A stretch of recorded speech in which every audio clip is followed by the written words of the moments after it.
जैसा कि आपको हम टॉपिक बताएं, मेमोरेंडम ऑफ एसोसिएशन। हमारा नेक्स्ट टॉपिक जो है वो है आर्टिकल ऑफ एसोसिएशन। भाई, आर्टिकल ऑफ एसोसिएशन होता क्या है?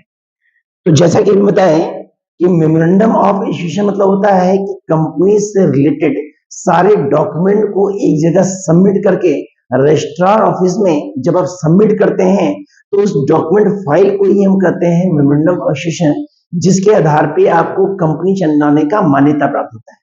अब रजिस्ट्रार ऑफिस जो होता है, जहां से हमको मान्यता मिलता है कि आप कंपनी चला सकते हैं, तो उस रजिस्ट्रार ऑफिस द्वारा उन सारे डॉक्यूमेंट की जांच पड़ताल करके उस रजिस्ट्रार ऑफिस के द्वारा उन सारे डॉक्यूमेंट की जांच पड़ताल करके हमको कंप्लीट रूप से जब हमको कंपनी खोलने का अप्रूवल मिलता है, क्योंकि बिना जांच पड़ताल के कोई भी रजिस्ट्री ऑफिस किसी भी कंपनी खोलने का ऑर्डर नहीं देती है। तो कॉर्पोरेट लॉ में ये नियम है कि उस रजिस्ट्रार ऑफिस का यह लायबिलिटी होता है, यह दायित्व होता है कि जिन कॉजेस को उनके द्वारा सबमिट किया गया है, name clauses, object clauses, liability clauses, association clauses, इन सारे टॉपिक को जब शामिल करके रजिस्ट्री ऑफिस में सबमिट किया गया है, तो सबसे पहले उन क्लॉजेस का चेकआउट किया जाता है, सारे जांच पड़ताल किए जाते हैं इनके द्वारा, रजिस्ट्री ऑफिस द्वारा। और जांच पड़ताल करने के पश्चात उस रजिस्ट्रार ऑफिस के द्वारा जो कंप्लीटली हमको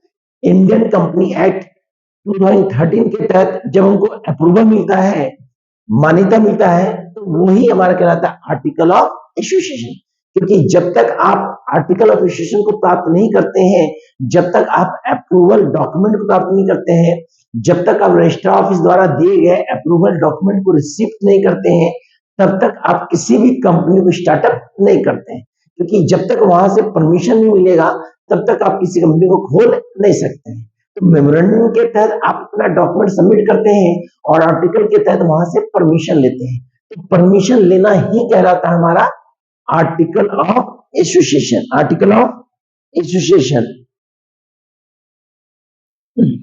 अब आर्टिकल ऑफ एसोसिएशन के तहत जब कंपनी को स्टार्टअप करते हैं, तो उसके तहत हमारा सारे टॉपिक को जानना जरूरी है।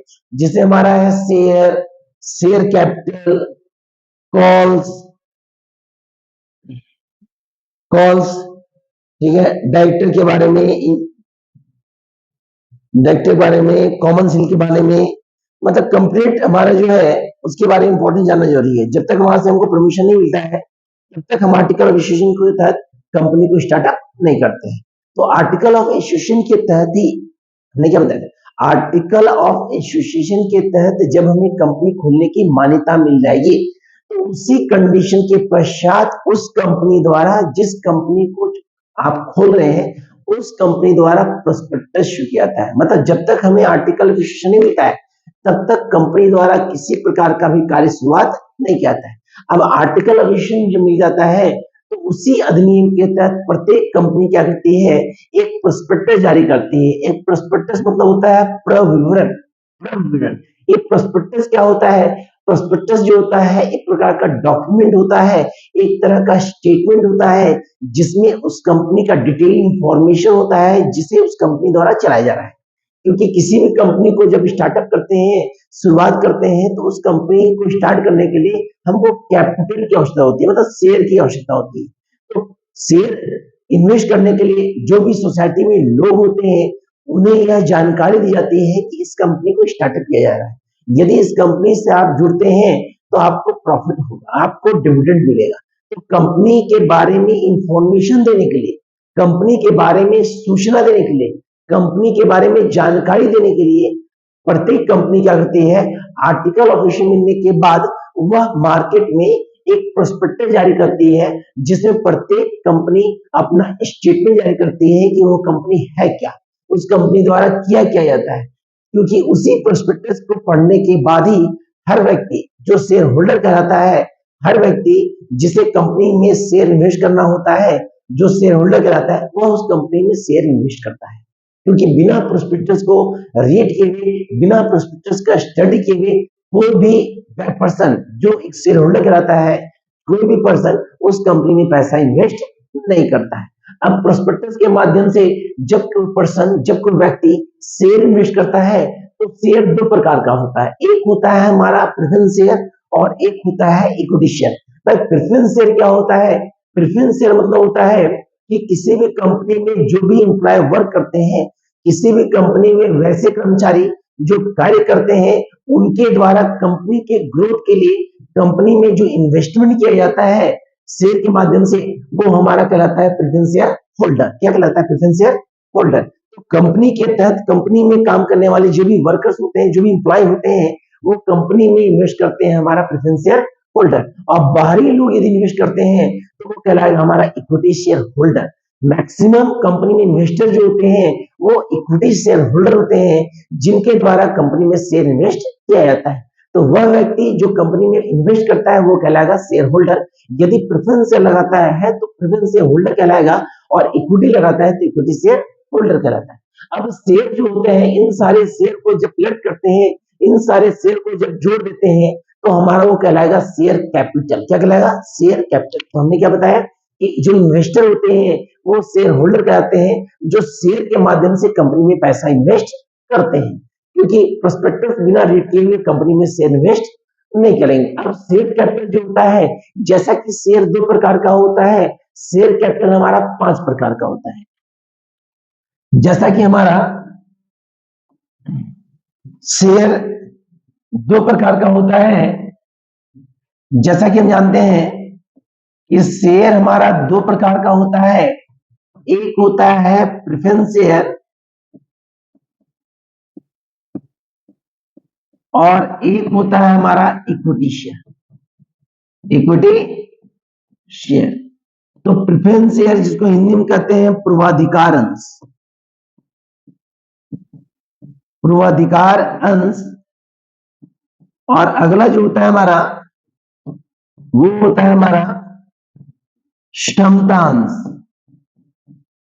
तो यदि आप प्रेफरेंस शेयर लगाते हैं तो प्रेफरेंस शेयर होल्डर कहलाते हैं, और इक्विटी लगाते हैं तो इक्विटी शेयर होल्डर कहलाते हैं। इक्विटी शेयर होल्डर कहलाते हैं। तो ये तो हो गया शेयर। शेयर के बाद हमारा टॉपिक होता है शेयर कैपिटल। शेयर कैपिटल, तो शेयर कैपिटल जो होता है वो बेसिकली 5 होता है। कितना होता है सर? 5 होता है। पहला होता है ऑथराइज कैपिटल।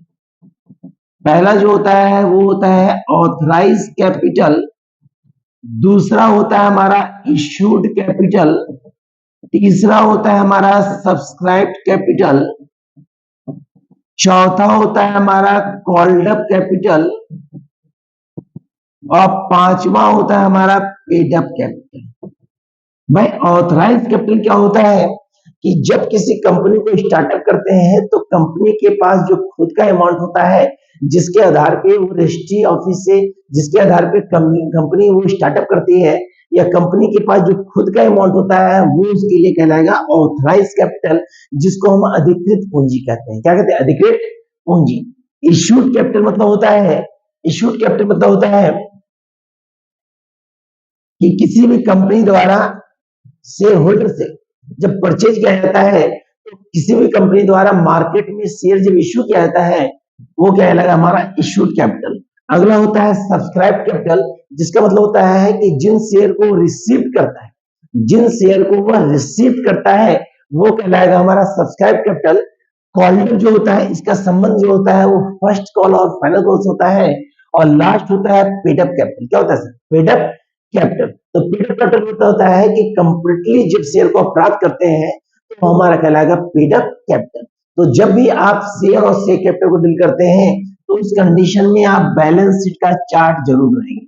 तो बैलेंस शीट बनाने के लिए यहां लिखेंगे as on for the ending year, as on for the ending year. Column बनाएंगे, ये होगा particular note number amount amount. यहां कंडीशन करने के बाद क्या करेंगे,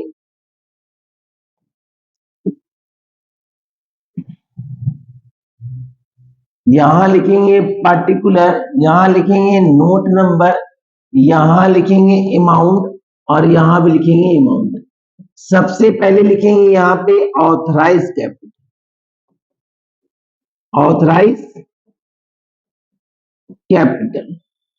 शेयर लिखेंगे एट द रेट ऑफ इसको लॉक कर देंगे। दूसरा होगा इश्यूड कैपिटल,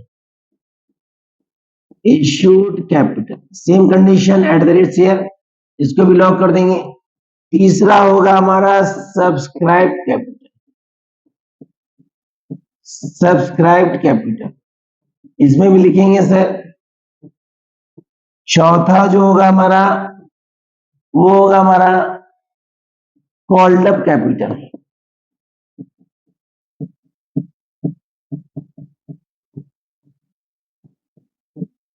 और लास्ट लिखेंगे आप paid up capital, paid up capital. इस पेड अप कैपिटल के अमाउंट आप यहां लिखेंगे और इसको लॉक कर देंगे। गुड, शेयर लिंक पहचान। उसके बाद ये जो आएगा ये कहलाएगा लायबिलिटीज, ये कहलाएगा लायबिलिटीज। उसके बाद आप यहां लिखिएगा एसेट्स, क्या लिखिएगा सर? एसेट्स।